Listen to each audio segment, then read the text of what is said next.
మంగమ్మకి తగ్గ కోడలనిపించుకుంది.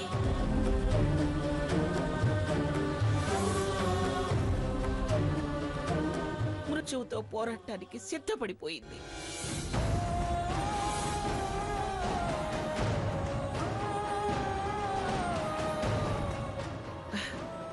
కానీ తను మెట్టు దిగి నా దగ్గరికి రాలేదు.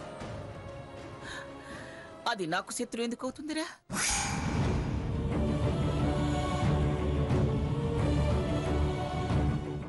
మన ఇల్లు వదిలినా మనింటి పేరే మోసింది. ఆ వంశానికే వారసుండిచ్చింది.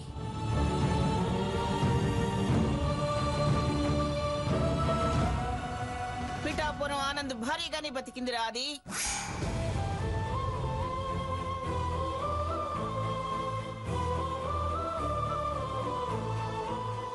ఎక్కడా తగ్గలేదు. ఎవరి ముందు బయటపడలేదు. ఎవరినీ సాయం చేయమని యాచించలేదు.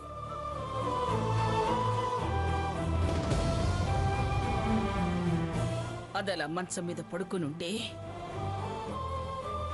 అంపశయ్య మీద భీష్ముళ్లా కనిపిస్తుందిరా నాకు.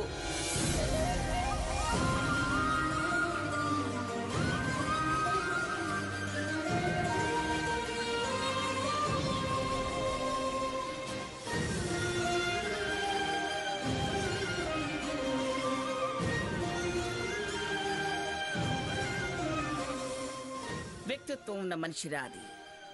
రోషం పౌరుషం ఉన్న ఆడది రాది.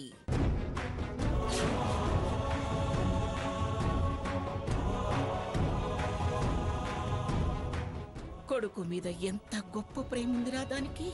దాని ఊపిరి మోకపోతుందని తెలిసిన ఆ వార్త వాడికి తెలియనివ్వకుండా, వాడెక్కడ తల్లడిల్లిపోతాడోనని తన బాధ వాడికి తెలియనివ్వకుండా, వాడు బాధపడకుండా ఉండాలని కోరుకున్న గొప్ప తల్లి రాది. గొప్ప తల్లి.